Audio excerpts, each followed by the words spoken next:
great breakthrough by faith.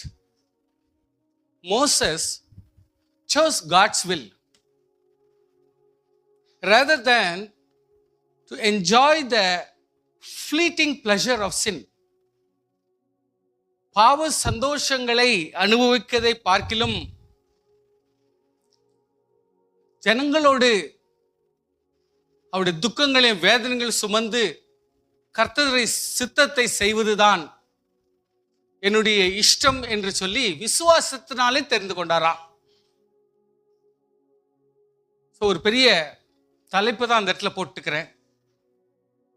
இன்னைக்கு ஒரு small message, அதனால வெறும் மோசே குறிச்சுதான ஒரு சின்ன மெசேஜ் மட்டும்தான், வசனங்கள் நிறைய கிடையாது. அதனால வெரி சீக்கிரமாக ரொம்ப கரெக்டாக நீங்கள் புரிஞ்சுக்குவீங்க நான் நம்புகிறேன். நன்றி. வசனத்தை மட்டும் நிச்சயமாக நம்ம ஒரு முறை வாசித்துடலாம். எபிரேயர் 11ஆம் அதிகாரம் 24 முதல் 27. By faith, Moses, when he was come to years, refused to be called the son of Pharaoh's daughter.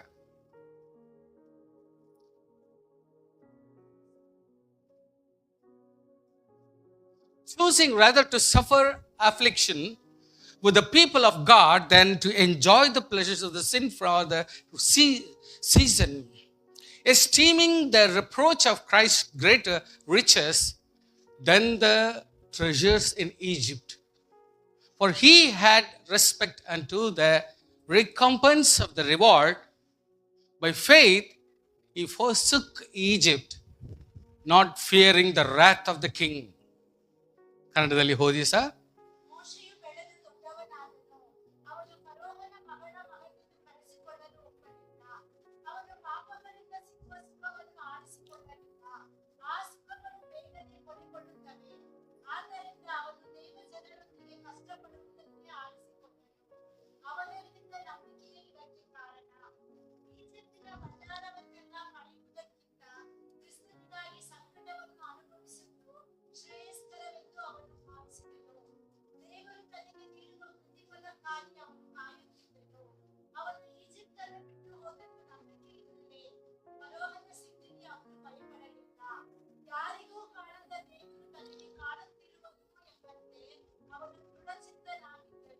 ಆಮೇಲೆ ಮತ್ತೊಮ್ಮೆ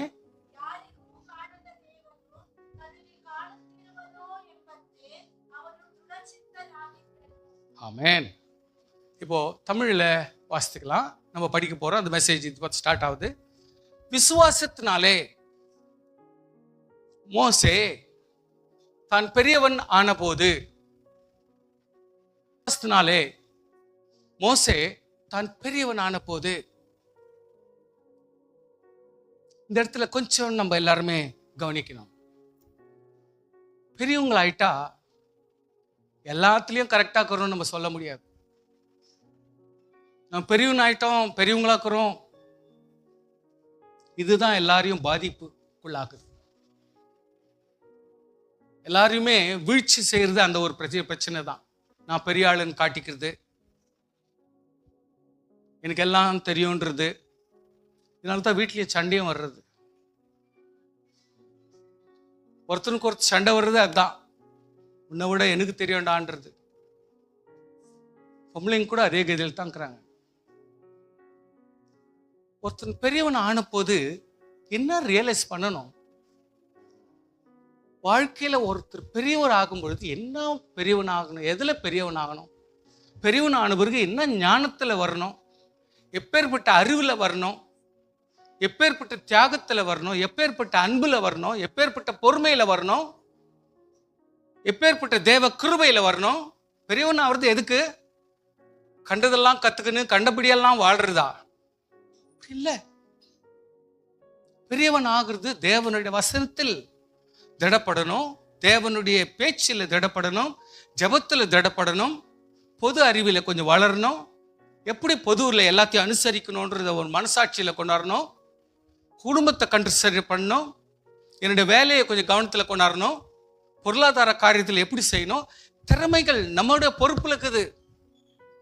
நம்ம வீட்டு காரியம், நம்மளுடைய குடும்ப காரியம், தனிப்பட்ட காரியம் நம்ம கண்ட்ரோல்ல இருக்குது. நினைச்ச மாதிரி வியாபாரம் பண்ணக்கூடாது. விசுவாசிகள் நம்ம ரட்சிக்கப்பட்டிருக்கிறோம். நீ கம்யூனியன் அதை வச்சுதான் பேசினுக்கிறேன். இதை கம்யூனியன் சப்ஜெக்டா பேசினுக்கிறேன். நான் தயவுசெய்து புரிஞ்சுக்கும். நம்முடைய வாழ்க்கையில நானா இருந்தாலும் நீங்களா இருந்தாலும் நமக்கு ஒரு கான்செப்ட் இருக்கணும். நான் எதை நோக்கி போய் கொண்டிருக்கிறேன், எப்படிப்பட்ட ஒரு சமுதாயத்தை நோக்கி போய் கொண்டிருக்கிறேன், எப்படிப்பட்ட ஒரு உத்தமத்தை நோக்கி போய் கொண்டிருக்கிறேன், எப்படிப்பட்ட ஜெபத்தை நோக்கி போய் கொண்டிருக்கிறேன், எப்படிப்பட்ட ஒரு ஆதரவை நோக்கி போய் கொண்டிருக்கிறேன், எப்படிப்பட்ட தாழ்மை, எப்படிப்பட்ட பொறுமை, எது என்ன ஓவர்டேக் பண்ணுது, எது என்ன அதாவது ஒரு நல்லவனா மாத்துதா, இல்ல எவன் என்னன்னா சொல்லட்டும் நான் இப்படிதான் இருப்பேன்னு சொல்லிட்டுக்கிறோமா? பெரியவனான போது என்ன நடக்கணும்? Should understand. காலகாலத்துக்கு வசனத்தை படிக்கிறோம்னா வெரி ஸ்மால் கான்செப்டை படிச்சுக்கலாம், 5 வசனத்தை மட்டும். அதாவது தான் பெரியவன் ஆன போது இவன் என்ன தீர்மானத்துக்கு வரானா, பார்வோனுடைய குமாரத்தின் மகன் எனப்படுவதை வெறுத்து ஐயா வளர்த்துதாங்கோ, இவ்வளோ வருஷம் அவனுக்கு கொண்டாந்தாங்கோ, 40 வருஷம் எல்லா வித திறமைகளையும் சொல்லி கொடுத்தாங்கோ, அவ்வளோ அருமையாக நேசித்தாங்கோ, அவ்வளோ அற்புதமாக இவங்களுக்கு சொல்லி கொடுத்தாங்களே, இப்போ இப்படி விட்டா எப்படி அப்படின்றது இல்லை. நாம் யார்? கர்த்தர் நம்ம எதுக்காய் தெரிந்து கொண்டார்? என்னுடைய குறிக்கோள் என்ன? என்னுடைய நோக்கம் என்ன? என்னுடைய எதிர்காலம் என்ன? என்னுடைய முன்னோடியா இருக்கிறது எது? கொஞ்சம் நம்ம புரிஞ்சுக்கணும். அதுக்காக ஒரு கம்பெனியில போயிட்டேன்னா நான் அடிமையா இருக்க முடியுமா? இல்லை ஒரு ஆர்கனைசேஷன் சேர்ந்த பிறகு அவனுக்கு நான் அதாவது கொல்லனாக இருக்க முடியுமா? இல்லை அவன் சொல்ற மாதிரி கேட்டு நான் நாசமடைய முடியுமா? இது வேணும் அது வானான்றதுக்காக, ஒரு கடை வேணுன்றதுக்காக அவனுக்கு நான் கீழ்ப்படிஞ்சு ஒரு அதாவது ஒரு அடிமையா இருக்கணும்னு அவசியமா? தெளிவா சொல்றாங்க. அவன் பிறக்கும் முன்னமே ஆண்டவர் அவனை எப்படித்தான் கொண்டு வரணும்ன்றதை தீர்மானம் பண்ணி வச்சிட்டார் ஆண்டவர். ஸ்தோத்திரம். அவன் பிறக்கும் முன்னமே இந்த தீர்மானம் பண்ணிட்டாரு. அதுக்கப்புறம் குழந்தைய போடுறாங்களோ எதை பண்றாங்களோ அது அவங்கவுங்களுடைய கடமை. தப்பி வைக்கிறதா கர்த்தருடைய தயவு, மறுபடியும் அங்கே போய் வளருதா அது கர்த்தருடைய கிருபை. மறுபடியும் அவனுக்குரிய ஒரு ராஜா அவனுடைய பிள்ளைன்ற ஒரு பெரிய அந்தஸ்தை கொடுத்துறாங்க. மெனி டைம்ஸ் ஒரு ஆம்பளை பிள்ளை ஒரு அரண்மனையில் வளருதுன்னா அதுக்கு எந்த நேரமும் சாவு காத்து நிற்கும். ஏன்னா அந்த ராஜாவுக்கு தனக்கு போட்டியா வந்துட்டானேன்ட்டு வைத்தறிச்சல் அவன் கொன்னுடுவாங்க, யூஸ்வலாகவே கொன்னுடுவாங்க. புரிஞ்சுக்குங்க. ஆனால் இந்த இடத்துல கவனிக்கிறோம், ஆண்டவர் ஒருவரை தெரிந்து கொண்டால். ஸ்தோத்திரம். Note the point. ஆண்டவர் ஒருவரை தெரிந்து கொண்டால் செகண்டுக்கு உன்னை அற்புதமா அப்பட்டமா உன்னை அப்படியே எல்லாத்திலையும் காப்பாற்றி எடுத்துன்னு வருவார். புரிஞ்சுக்குங்க. சொல்ற சரித்திரத்தெல்லாம் கேட்கறதுக்கு நம்மளுக்கு ஆள் இல்லை. ஆண்டவர் என்ன சொல்றாரா தான் நியாயம். என்ன ஆண்டவர் நமக்கு தீர்மானம் பண்ணிட்டாரோ ஒருத்தரும் நம்மளை டச் பண்ண முடியாது. அப்படின்னா எப்பேற்பட்ட கொள்கையில நம்ம வாழணும், எப்பேற்பட்ட ஒப்பு கொடுத்தல்ல வாழணும், எப்பேற்பட்ட தகுதி உள்ளவராக வாழணும், எப்படிப்பட்ட ஞானம் உள்ளவர்களாய் வாழணும், எப்படிப்பட்ட வேத பண்டிதர்களாக வாழ வேண்டும், எப்படிப்பட்ட குறிக்கோள்களாய் ஜீவிக்க வேண்டும், எப்பேற்பட்ட பேச்சை பேசணும், எப்பேற்பட்ட பார்வை நமக்கு இருக்கணும், எப்பேற்பட்ட கேட்குதல் இருக்கணும், எப்படிப்பட்ட செயல்கணும். உதாரித்தனமா அப்படியே ஆளுங்க போல உலகத்தரமான ஜனங்க மாதிரியே இருந்தோம்னா குறிக்கோள் நோக்கவும் முடியாது, அந்த ஆசீர்வாதத்தில் போய் உட்கார முடியாது, கர்த்தர் நம்ம வச்சு விவகாரம் நடத்தவும் முடியாது, டெஸ்டினேஷனே கிடைக்காது நமக்கு. அதனுடைய குறிக்கோளை நம்ம கையில் எடுத்துக்கலைன்னா, அந்த ஒரு டார்கெட்டை நம்ம கையில் எடுத்துக்கலைன்னா, நம்ம யாருன்றதை உணரலைன்னா டெஃபினெட்லி நம்ம ஆன்லைனில் போகவே முடியாது, உதாரியாகத்தான் போக வேண்டிய சூழ்நிலை வந்துடும். So you need to catch online with God. கர்த்தர் நம்முடைய பர்பஸ் என்ன நோக்கத்துக்காக என்னை தெரிந்து கொண்டார். சாகணுமா, பார்வோனா நீ நினச்சிக்கினீங்க. திடீர்னு எல்லாம் இருந்தாங்க. ஒரு பெரிய எபிரேயனை ஒருத்தர் அடிக்கிறதுக்கு போனால் அந்த டைம் பார்த்தா இவன் போய் அவனை அடிச்சா செத்துட்டான். புரியுதுங்களா உங்களுக்கு? இதானே நீங்கள் ரீசன் போடுறீங்க. இது கர்த்தருடைய செயல் அப்படின்னு நான் நினைக்கிறேன். இது கர்த்தருடைய செயல். இல்லைன்னா இவன் இங்கே தான் குப்பை கொட்டுவான், இவன் அரண்மனையில் தான் விவகாரம் நடத்தினப்பான். கர்த்தர் ஹி டேக்ஸ் போயினே இருக்கிறதுல கர்த்தர் திடீர்னு அந்த ஒரு பாயிண்ட்டை வச்சு டேஞ்சன்ட் எடுத்து அது வெளியே அனுப்பிடுறாரு. அந்த சர்க்கம்ஃபரன்ஸ்லேருந்து கர்த்தர் வெளியே அனுப்பி விட்டுறாரு. இல்லைன்னா இதிலே சுற்றி நிற்ப நீ. அதெல்லாம் நோக்கம். மோசே, உன்னுடைய நோக்கம் வேற இருக்கலாம். நான் பிறக்கிறதுக்கு முன்னமே நான் ஒரு நோக்கத்தோடு தெரிந்து கொண்டேன். அந்த நோக்கத்தை நான் மறப்பதில்லை.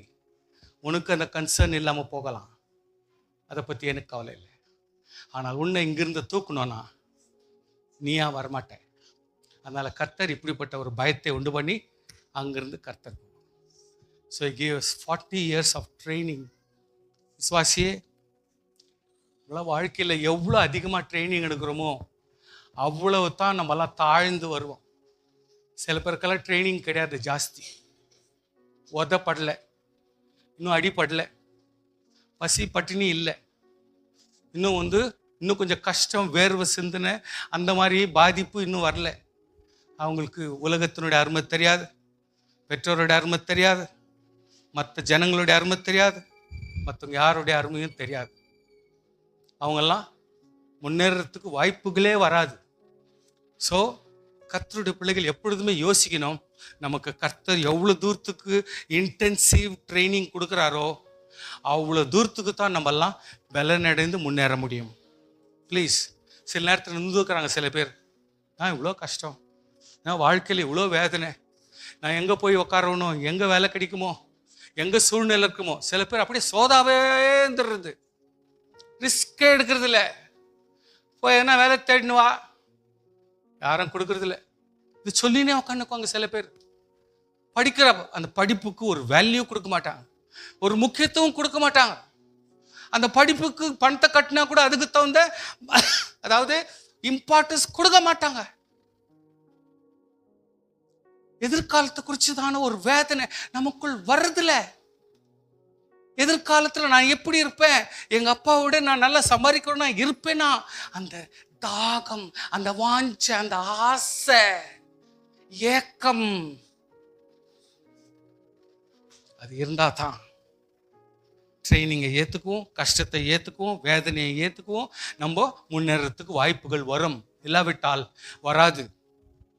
கர்த்தர் தீர்மானம் எடுக்கிறார். எப்படி இருந்தாலும் ஆண்டவராகிய கர்த்தர் ஒரு விசுவாசியை தெரிந்து கொண்டால் கடைசி வரைக்கும் முன்னேற வரைக்கும் ஆண்டவர் கைவிடாமல் நடத்தி கொண்டு போவார். ஹல்லேலூயா, ஸ்தோத்திரம் பண்ணுங்க, ஸ்தோத்திரம் பண்ணுங்க, ஹல்லேலூயா. பாருங்க, 25ஆம் வசனத்தில் என்ன வாசிக்கிறோம்? அநித்தியமான சந்தோஷங்கள். அநித்தியமான சந்தோஷங்கள், நித்தியமானது இல்லை, அநித்தியமான சந்தோஷங்களில் அனுபவிக்கிறது. அநித்தியமான சந்தோஷத்தை அனுபவிக்கிறது. இதுல ஒரு ஆசை, அதுல ஒரு ஆசை, இதுல ஒரு ஆசை, வண்டி ஓட்டணும்னு ஆசை, கார் ஓட்டணும்னு ஆசை, பெரிய பிளைன் ஓட்டணும்னு ஆசை, என்னென்னவோ ஒரு ஆசை.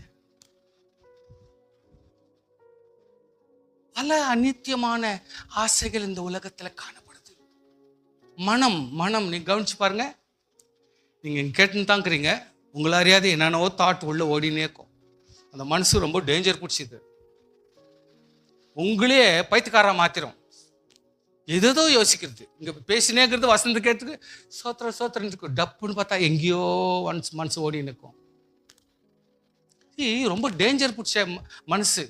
நம்மெல்லாம் கரெக்டாக இங்கே பார்த்துன்னுக்கிற மாதிரி தான் இருப்போம், ஆனால் என்னென்னவோ ஓடி நிற்கும். ஒரு செகண்ட் கூட மனசு ஒரு ப்ரோக்ராம்ல இல்லாம ஐடியலா மனசாட்சி மட்டும் இருக்காது.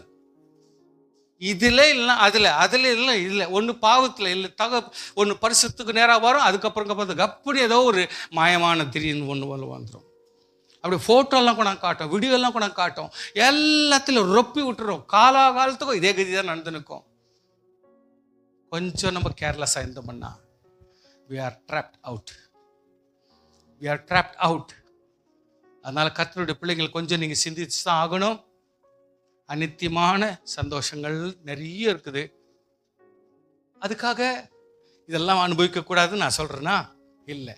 அது எங்கெங்க எவ்வளோ எவ்வளோ தூரத்துக்கு இருக்கணுமோ அதில் நம்மெல்லாம் பங்கு வச்சு தான் நம்ம எவ்வளோ தூரத்துக்கு முன்னேற்றத்திலிருந்து வெளியே வந்து கர்த்தர் நாமத்துக்கென்று தெரிந்து கொள்ளவர்களாக நாம் மாறும்படிக்கு எவ்வளோ தூரத்துக்கு இருக்கணுமோ அதை கர்த்தர் நம்ம நடத்தி கொடுக்கணும். அதில் வாஞ்சியா நம்ம இருக்கணும். தேவனுடைய ஜனங்களோட துன்பத்தை அனுபவிப்பதையே தெரிந்து கொண்டு பாருங்க, அங்க என்னன்றாரு, இனி வரும் பலன் மேல் நோக்கமா இருக்கணும். நோக்கம் எதுல இருக்கணும்? யாரா இருந்தாலும் சரி, இன்னைக்கு நானா இருந்தாலும் நீங்களா இருந்தாலும், வயசாச்சோ வயசாகலையோ அது ரெண்டாவதுமா, அது ரெண்டாவது. அதெல்லாம் நீ கணக்கு போடாதீங்க. இனி வர்ற காரியத்தில் நான் எவ்வளோ தூரத்துக்கு முன்னேற்றத்தை நான் காட்டணும். இனி வர்ற நோக்கம் எது என்று, இனி வர்ற நோக்கம் எங்கே இருக்குது என்று, எதில் இருக்குது, அதுக்காக நான் எவ்வளோ முக்கியத்துவம் கொடுக்கணும், அதுக்காக எவ்வளோ தூரத்துக்கு நான் பலப்படணும், எவ்வளோ தூரத்துக்கு அதுக்கு கவனம் கொடுக்கணும், எவ்வளோ தூரத்துக்கு அதுக்காக படிக்கணும், அதுக்காக எவ்வளோ தூரத்துக்கு ஜெபிக்கணும். ஸோ இனி வரும் பலன் என்ன, எனக்காக கர்த்தர் வச்சிருக்க பலன் என்ன, என்னை குறித்து தேவனுடைய நோக்கம் என்ன, அதை கொஞ்சம் பார்க்கணும். ஸோ அதை கொஞ்சம் சிந்திக்கலைன்னா நம்மளுக்கு அர்த்தமே இல்லாத போயிடுமே. எகிப்தில் உள்ள பொக்கிஷங்களினாலும், அதாவது எகிப்தில் அவன் ராஜனுடைய குழந்தையாக்குறதுனால இவனுக்கு தான் எல்லாம் சொத்தம், எல்லாம் உரிமை, அது எல்லாமே இவனுக்கு ஆவிக்குரிய பிள்ளையானபடினாலே, விசுவாசம் இருக்கிறதுனாலே வெறுக்கிற ஒரு சூழ்நிலை. ஸ்தோத்திரம், ஹல்லேலூயா. வெறுக்கிற ஒரு சூழ்நிலை. என் ஆண்டவராகிய கர்த்தர் ராஜா, ஹல்லேலூயா. அவர் தலைவர், சபைக்கு அவர் தலைவர், ஹல்லேலூயா. நம்முடைய குடும்பத்துக்கு அவர் தலைவர், நம்முடைய சகல நன்மைக்கும் அவர் பாத்திரர். இப்படி இருக்கிற வரைக்கும் நம்மெல்லாம் அவருடைய ஃபாலோவர்ஸ், அவ்வளோதான். ஒவ்வொருத்தரும் நம்ம ட்ரைனிங் எடுத்துனுக்கிறோம், ஒவ்வொருத்தரும் நம்ம பலனடைகிறதுக்கு நாங்கள் நோக்கத்தை அடைந்து கொண்டிருக்கிறோம், முன்னேறத்துக்கு வாய்ப்புகளை தேடிக்கொண்டிருக்கிறோம். நாம் இன்னும் பலப்படுறதுக்கு நம்ம வாய்ப்புகளை தேடிக்கொண்டு தான் இருக்கிறவர்களா இருக்கிற மொழியே முன்னேறினவர்கள் கிடையாது. அதனால கர்த்தருடைய பிள்ளைகள் நீங்கள் ரொம்ப யோசிக்கணும். You should think. கர்த்தருடைய பிள்ளைகளே, இந்த இடத்துல எகிப்தில் உள்ள பொக்கிஷங்களிலும் கிறிஸ்துவின் நிமித்தம் வரும் நிந்தை அதிக பாக்கியம் என்று எண்ணினான். விசுவாசத்தினாலே அவன் அதரிசனமானவரை தரிசிக்கிறது போல உறுதியா இருந்தான். ஆமென். பாருங்க, அதரிசனம், அதாவது பார்க்கறதுக்கே சான்ஸ் இல்லை, ஆனால் ஆண்டவரை பார்க்கலாம் அப்படின்ற தைரியம் வந்துருச்சான். ஆண்டவரத்தின் ஆசீர்வாதம் பெறணும் இல்லை தெரியல, பெற்ற மாதிரி அவன் ஃபீல் பண்றான். தேவனுடைய சூப்பர்மேனா மாறுறதுக்கு கர்த்தர் சான்சஸ் இருக்குதோ என்ன தெரியல, ஆனால் பெற மாதிரி இவனுக்கு ஒரு வாஞ்சி இருக்குது, அதை பெருகிறபடியாக விசுவாசிக்கிறான். ஸோ அதான் விசுவாசத்தை குறித்து எபிரேயர் 11ஆம் அதிகாரத்தில் நம்ம வாசிக்கிறோம். அதனுடைய விளக்கங்கள் அங்கே இருக்குதுங்க. பட் ஸ்டில் அதெல்லாம் நம்ம பேசுறது எனக்கு டைம் இல்லை. I am talking about only Moses. So கர்த்தருடைய பிள்ளைகளே யோசிங்க. விசுவாசத்தினாலே அவன் அதரிசனமானவரை தரிசிக்கிறது போல உறுதியாயிருந்து ராஜாவின் கோபத்துக்கு பயப்படாமல், ராஜாவுடைய கோபத்துக்கு பயப்படாமல் எகிப்தை விட்டு போனான். கர்த்தருடைய பிள்ளையே, நம்முடைய வாழ்க்கையில் அப்படிப்பட்ட ஒரு தீர்மானம் நாம் எடுப்பது நல்லது. ஸ்தோத்திரம் சொல்லுங்க பார்க்கலாம். ஒரு ஸ்தோத்திரம் சொல்லுங்க, சத்தமா சொல்லுங்க பார்க்கலாம். ஹல்லேலூயா. சோ விசுவாசியே, நாம் யார் கொஞ்சம் நீங்க புரிஞ்சுக்கணும். நாம் யார், நாம் யார் நீங்க மனசாட்சியில் நீங்க ரியலைஸ் பண்ணணும். நாம் யார்? ரட்சிக்கப்பட்டவரா, பலப்பட்டவரா, அபிஷேகம் பண்ணப்பட்டவரா, குறும்புள்ளவரா, திருடுறோமா, ஏமாத்துறோமா, பொய் பேசுகிறோமா, அடங்காப்பிடாரியா இருக்கிறோமா, சூப்பரமசியை காட்டின்னுக்கிறோமா, இல்லை இன்னொருத்தரை கீழ்ப்படுத்தி கொண்டிருக்கிறோமா, இல்லை மற்றவங்களை தாழ்த்துறோமா, இல்லை மூஞ்சில் அடிக்கிறோமா, இல்லை ஒய்ஃப்ன்றதுனால இலக்காரம் பார்க்குறோமா, இல்லை புருஷன்றதுனால உள்ளுக்குள்ளவே திட்டுறோமா, இல்லை எப்படி? கர்த்தருடைய பிள்ளைகள் இதெல்லாம் கொஞ்சம் திங்க் பண்ணினோம். Who I am? இன்னும் சில பேர் மாய்மாலத்தானே, சில பேர் சொல்கிறாங்க குடிகாரனை திட்டுவாங்க, இவங்களை திட்டுவாங்க, அவங்கள திட்டுவாங்க. அவங்களோட மோசடிக்காரன் தான் நம்ம. செகண்டுக்கும் தப்பான காரியங்களை நடத்தி கொண்டிருக்கிறோம். தப்பான சூழ்நிலைக்கு வந்து கொண்டிருக்கிறோம். There is one small example here. Leviticus. பின்பு ஆரோனின் குமாரனாகிய நாதாபும். ஆரோன் யாரு? அந்த வருஷத்தினுடைய பிரதான ஆசாரியன், ஆண்டவர் ஏற்படுத்தினார். பிளஸ் மோசேனுடைய அண்ணன் கூட உதவியா இருக்கணும். மோசே திக்கு வாயான்றான், சாக்கு சொல்றாரு. அதனால ஆரோன், நீ அவனுக்கு வாயா நீ இருந்து அவன் என்ன பேசணுமோ அதை நீ பேசணும். ஸ்தோத்திரம் சொல்லுங்க பார்க்கலாம். நல்ல ஸ்தோத்திரம் சொல்லுங்க பார்க்கலாம். கர்த்தருடைய பிள்ளைகள் கொஞ்சம் கவனமா இந்த இடத்துல நீங்க கவனிங்க. உன்னை அவ்வளவு தூரத்துக்கு ஆசாரனே வச்சிருக்கிறாங்க. மோசேனுடைய அண்ணனாகிய உன்னை எந்த எகிப்திலிருந்து எங்க போகிற வரைக்கும் உன்னை கர்த்தர் ஒரு பெரிய தலைவனாக வச்சு அனுப்புறாரு. அப்ப நீ எவ்வளவு அலர்ட்டா இருக்கணும் யோசனை பண்ணுங்க. எவ்வளவு அலர்ட்டா இருக்கணும் யோசனை பண்ணுங்க. கர்த்தர் உனக்கு தகுதி கொடுக்கிறார் இல்லையா? ஐயா, நீ ஒரு ரட்சிக்கப்பட்ட பிள்ளைன்னு கொடுக்கிறார் இல்லையா? நீ ஒரு அபிஷேகம் பண்ணப்பட்டவன் கர்த்தர் சொல்றாரு இல்லையா? நீ ஜெபிச்சா பதில் கொடுக்கிறார் இல்லையா? அப்போ நீ உன்னுடைய ஸ்டாண்டர்ட் எங்க இருக்கணும் யோசனை பண்ணு. காலிப்பிலி பேச்ச பேசிக்கின்னு உதாரித்தனமா திரியிறிய, என்ன பெரியவனா ஆக்ட் பண்ற நீ? சொல்லு சொல்லு. நம்ம செய்யறதே மனசாட்சி சரியாகுதா? நான் பேசுற பேச்சு எனக்கே ஒவ்வுதா? என் மனசாட்சியே எனக்கு ஓகேடா, நீ பேசுறது கரெக்டாகுது, நீ பண்றதெல்லாம் கரெக்டாகுதுன்னு சொல்லுதா? Please please. நம்முடைய குடும்ப வாழ்க்கை வெரி வெரி இம்பார்ட்டன்ட். உலகத்தில் எல்லா இன்ஸ்டிடியூஷனை விட நம்முடைய வீடு, house, home is one of the first institution கர்த்தர் உண்டாக்குனது. அந்த இன்ஸ்டிடியூஷனை மட்டும் நாசப்படுத்தாதீங்க. அதில் இருக்கிற பிள்ளைங்களாகட்டும், பெரியவங்களாகட்டும், அப்பாவாகட்டும், அம்மாவாகட்டும் ஸ்பாயில் பண்ணக்கூடாது. கர்த்தர் ஒத்துக்கவே மாட்டார். அதை வச்சு தான் கர்த்தர் உலகத்தை நடத்தி கொண்டிருக்கிறார். அவரவர்கள் அந்த மரியாதை செலுத்தும் பொழுதுதான் உலகத்தில் இன்னும் அந்த மரியாதை கொஞ்சம் போயின்னுக்குது. கர்த்தருடைய பிள்ளைங்கன்ற அந்த மரியாதை நம்மெல்லாம் காப்பாற்றுறதுனால தான் பல பேர் இன்னும் இயேசு கிறிஸ்து, கிறிஸ்டியன்ஸ், ஜெபம், பெரிய பெரிய வித்வான்கள் எங்கே வேணால் கேட்டு பாருங்க, கிறிஸ்டியன்ஸ்டா ஹாஸ்பிட்டல் தொடங்கினாங்க, இவ்வளோ ஒரு ரிஸ்க் யாருமே எடுக்கல. கிறிஸ்டியன்ஸ்டா எஜுகேஷன் இன்ஸ்டிடியூஷன் ஆரம்பித்தாங்க. கிறிஸ்டியன்ஸ்டா ஆர்ஃபனேஜை தொடங்கினாங்க. உங்களுக்கு என்ன காச்சாரம்? எங்கேருந்து பணம்? எப்படி? ஒரு காலத்தில் எங்கேருந்தோ ஃபாரின்லேருந்து வந்திருக்கு, இப்போ தான் எல்லாம் ஸ்டாப் பண்ணி விட்டுட்டாங்களே. இப்போ இருக்கிறதெல்லாம் கிடையாது. தன்னுடைய கஷ்டத்திலேருந்து நடத்துறவங்க தான் ஜாஸ்தி இருக்கிறாங்க. இப்போ தான் கஷ்டத்திலேருந்து நடத்துறவங்க தான் இப்பெல்லாம் நிறைய பேர் இந்த காரியங்களை நடத்தி கொண்டிருக்கிறார்கள். யோசித்து பார்த்தா ரொம்ப பெரிய காரியங்கள். விசுவாசியே, கர்த்தர் நம்ம இவ்வளவு தூரத்துக்கு பலப்படுத்திருக்கிறார். சோத்திரம் பண்ணுங்க பார்க்கலாம். சோத்திரம் பண்ணுங்க பார்க்கலாம். இல்லை கரண் தட்டுங்க பார்க்கலாம். கரண் தட்டுங்க. உங்க உடம்பு கொஞ்சம் ஷேக் ஆகணும். புரியுதா? நீங்களாம் ஷேக் ஆகி பக்கா தான் இருக்கிறீங்க. சில பேர் இப்படின்றாங்க, அதனால தான் அவங்களுக்கு ஷேக் பண்ண சொன்னேன். உங்களை இல்லை. யாருக்கு நான் சொல்கிறேன்னா அவங்களுக்கு புரியுது, உங்களுக்கு இல்லை. நீங்கள் எல்லாரும் கரெக்டாக இருந்தால் போதும், சந்தோஷமாக இருங்க. சிலருக்கு முடியறதில்ல, பாவம், இதை கேட்குறதுக்கு டயர்டாகுது. அதனால் அவங்க டயர்டாகிட்டுக்கிறாங்க. ஒருவேளை நைட்டெல்லாம் தூங்கலே என்னவோ, ஒருவேளை போயிட்டு வேலை செஞ்சுட்டு வந்தாங்களோ என்னவோ தெரில. பாவம், ஸ்தோத்திரம். தேவனாகிய கர்த்தர் பலப்படுத்திட்டோம். நம்மெல்லாம் கொஞ்சம் உஷாராகவே இருக்கணும். கர்த்தருடைய பிள்ளைகள் தங்களுடைய ஆசீர்வாதங்களை, தேவன் நம்மை ஒரு நல்ல ஒரு வித்வானாகவும், நல்ல ஒரு பரிசுத்தவானாகவும், நல்ல ஒரு ஜெப வீரனாகவும், நல்ல ஒரு கிறிஸ்தவ குடும்பத்தின் நபராகவும் கர்த்தர் நமக்கு ஒரு உரிமை கொடுத்து, நமக்கு அபிஷேகமும், நீ எவ்வளோனா வரங்கள் வாங்கிக்கோ, எவ்வளோனா நீ ஆசீர்வாதத்தை வாங்கிக்கோ, எவ்வளோனா நீ பலப்பட்டுக்கோ, நன்மை பெற்றுக்கோ, உன் ஜெபத்திலே பல அற்புதங்களை நான் செய்வேன் என்று கர்த்தர் உரிமை கொடுக்குறாரோ, அந்த உரிமைக்கு தகுந்த மாதிரி பெருந்தன்மை நடந்துக்கணும்.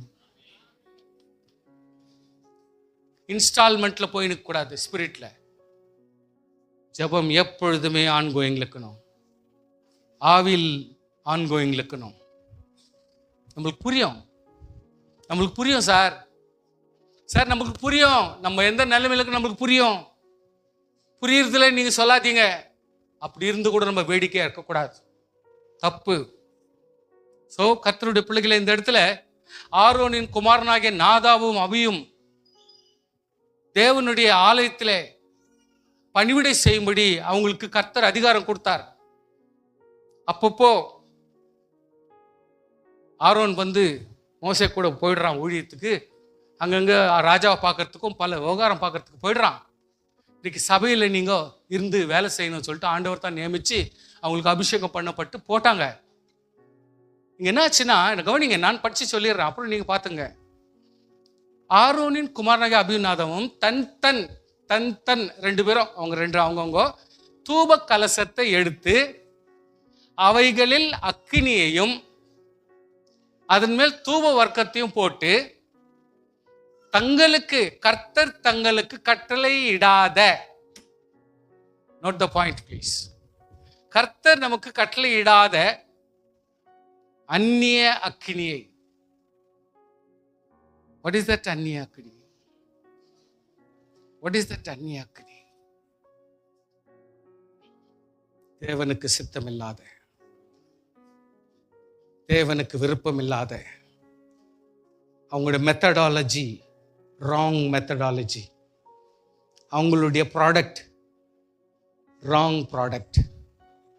எதனா செஞ்சிடலாம், சர்ச்சு தானே எதனா செஞ்சிடலாம், வீடு தானே எதனா செஞ்சிடலாம், ஓ இப்படி தானே எதனா செய்யலாம், எப்படின்னா செய்யலாம். கர்த்தர் நம்மை கண்ட்ரோல்ல கொண்டாடுறார். கர்த்தர் பார்த்து கொண்டிருக்கிறார். ஒரு ஜெபம், it has got it's method. ஒரு ஒழுக்கம், it has got it's method. Family, it has got it's method. ஒரு மனுஷனுடைய தகுதிகள் ஒரு மெத்தட் இருக்குது, உரிமைகள் மெத்தட் இருக்குது, வே ஆஃப் ஈட்டிங் மெத்தட் இருக்குது, way of spending money method இருக்குது, loving the family there is a method. அந்த மெத்தட் இல்லைன்னா நம்ம பாட்டுக்கு நினைச்ச மாதிரி பண்ணுகிறேன், என் வீட்டு எப்படியோ நடந்துன்னு தான் இருக்குது. நீ நடத்துறதெல்லாம் ஒழுக்கம் கிடையாது. கர்த்தர் இஷ்டப்படலைன்னா என்ன பண்ற, விருப்பப்படலைன்னா என்ன பண்ற? இங்க எவ்வளவு சீரியஸ் மேட்டர் நடக்குதுன்னா, அப்பொழுது அக்கினி கர்த்தர் சமூகத்திலிருந்து, இது விட்டுடுங்க, இவங்க பண்ற அக்கினி கதை வேற.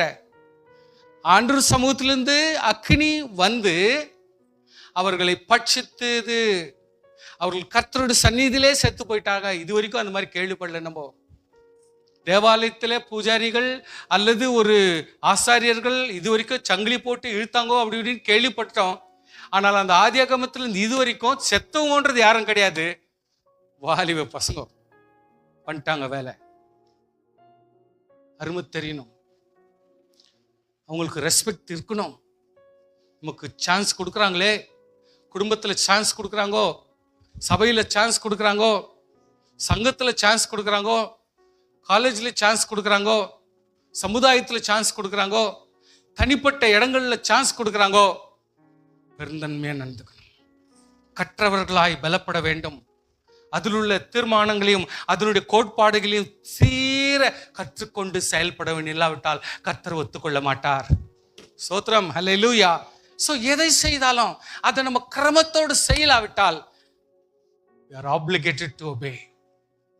செய்யணும் செய்யணும் செய்யணும். லேவியராகமத்தில் ஒரு வசனத்தில் வாசிக்கிறோம், among those who approach me I will be proved holy, in the sight of all the people I'll be honored. இங்க பாருங்க, இதுதான் லாஸ்ட் வசனம், இதோட முடிக்கிறேன் நான். கவனிங்க, இது மோசே சொல்றாரு, என்னிடத்தில் சேருகிறவர்களை நான் பரிசுத்தம் பண்ணப்பட்டு. அப்பொழுது மோசே ஆரோனை நோக்கி, பாருங்க, 2 பேரும் பிள்ளைங்க செத்துட்டாங்க. இப்போ செத்த உடனே ஆரோன் ஒன்றும் பேச முடியல, சைலண்டாக நிற்கிறான். யார் எதிரில்? தம்பி ஆகிய மோசே எதிரில் சைலண்டாக நிற்கிறான். அப்போது மோசே ஆரோனை நோக்கி சொல்கிறாரு என்னன்னு, என்னிடத்தில் சேருகிறவர்களால் நான் பரிசுத்தம் பண்ணப்பட்டு.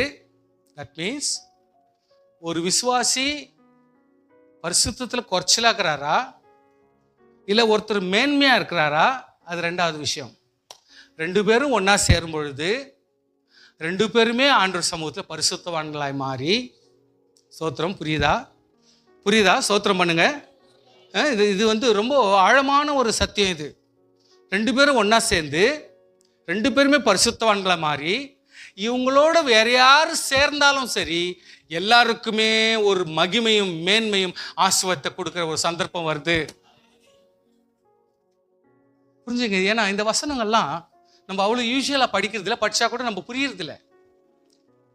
ஸோ என்னிடத்தில் அப்போ ஆரோன் பாருங்க பைத்தியக்கார மாதிரி ஆயிட்டுக்காரன். இப்போ என்னடா 2 பிள்ளைங்களும் செத்து போயிட்டாங்களே, இருந்தது 2 பிள்ளைங்களும் இப்படி ஆகிப்போச்சே, வேதனை பட்டுன்னு நிற்கிறான், சைலண்ட்டாக எதிரில் நிற்கிறான். இவ்வளோ நாள் கூட போய் வேலை செஞ்சது போதும், இங்கே போயிட்டு அரண்மனையில் போய் இவ்வளோ வேலை செஞ்சது போதும், அவ்வளோ பண்ணது போதும், இன்னைக்கு என் பிள்ளைங்களே நான் எழுந்துட்டு உக்காந்துக்கிறேன் அப்படின்ற ஒரு வேதனை நிற்கிறானே.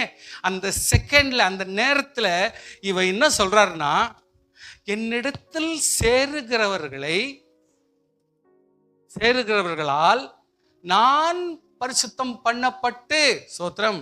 எப்படி எப்படி எவ்வளோ பெரிய வித்வான்னு அவர் என்ன பேசுகிறாரு, எவ்வளோ பெரிய ஆள் அவர். என் வீட்டில் எங்கும் உண்மையிலுன்னு சொல்கிறார் ஆண்டவர். இவர் என்னன்றாரு, என்னிடத்தில் சேர்ற யாராக இருந்தாலும் சரி நான் பரிசுத்தம் பண்ணப்பட்டு சோத்திரம். எத்தனை பேர் சொல்ல முடியும்? அவர் கூட சேர்ந்து பேசினா நான் பரிசுத்தம் அடைந்தேன். சோத்திரம் சொல்லுங்க. ஹல்லேலூயா. எத்தனை பேர் சொல்ல முடியும்? வாயை திறந்து சோத்திரம் பண்ணுங்க. ஒருத்தர் வந்து என்கிட்ட சேர்ந்த உடனே நான் அவர்களோடு சேரும் பொழுது நான் பலப்பட்டு ஆசீர்வதிக்கப்பட்டு அபிஷேகம் பண்ணப்பட்டு நன்மையினால் நிரப்பப்பட்டுன்றாரு. அப்போ அவருடைய தாழ்மை என்னன்னு பாருங்களேன். ஆரோன் கிட்ட அவர் எக்ஸ்பிளைன் பண்ற எக்ஸ்பிளனேஷன் நான் பாருங்களேன். சகல ஜனங்களுக்கு முன்பாக நான் மகிமைப்படுவேன், கேவலம் அடைய மாட்டேன். நான் சகல ஜனங்களுக்கு முன்பாக மகிமை தான் அடைவேன் ஒழிய நான் கேவலப்பட மாட்டேன். ஒருத்தரோடு கூட நான் சேரும் பொழுது நான் ஆசீர்வதிக்கப்படுறேன். சோத்திரம். ஒரு விசுவாசியோடு நான் போய் கலந்து பேசும் பொழுது யார் ஆசீர்வதிக்கப்படுறது? நான் ஆசீர்வதிக்கப்படுறேன், தாழ்மைப்படுறேன். அவ்வளவு பெரிய ஆளு. ஏன்னா சகல ஜனங்களுக்கு முன்பாகவும் கர்த்தர் என்னை மகிமைப்படுத்த போதுமானவர். ஆமென். இந்த கான்செப்டை நீங்க மறக்காதீங்க. ஏன்னா இந்த வசனத்தை மட்டும் நீங்க ஞாபகத்தில் வச்சுங்க. 10:3 லேவியராகமம் 10:3 எப்பொழுதுமே நீங்க அது மனசுல வச்சுங்க. அது சாவு சமாச்சாரம், அது பக்கத்திலே வருது. அதை நீங்க புரிஞ்சுங்க. கன்னடத்தில் படிங்க.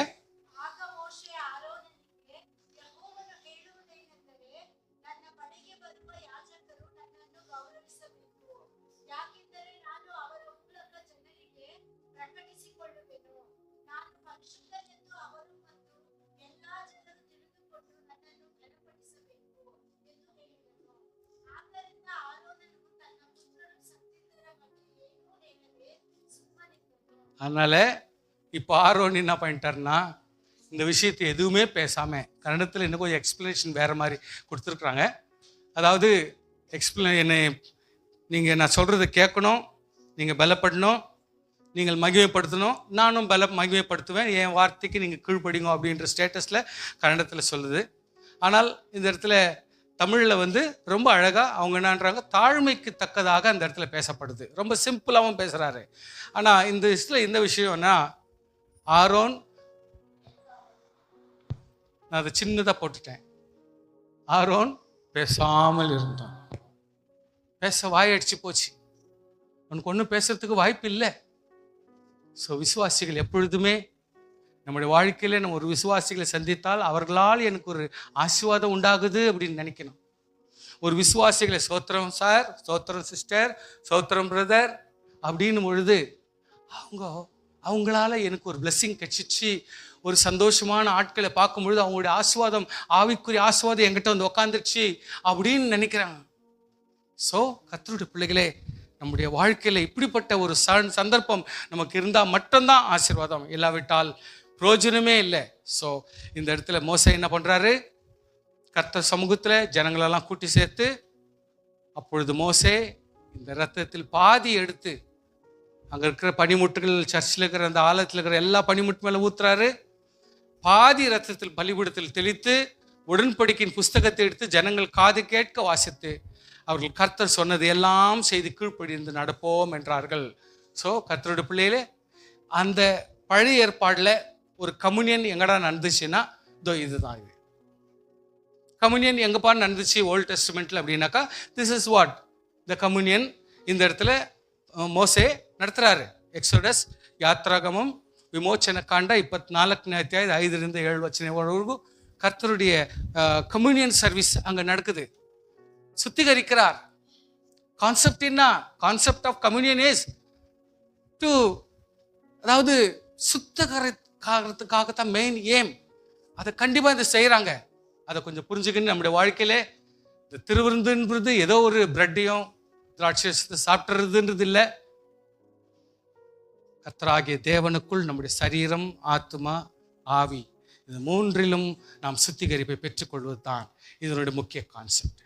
அல்லேலூயா. நாம் திருவிருந்துக்கு செல்லலாமா?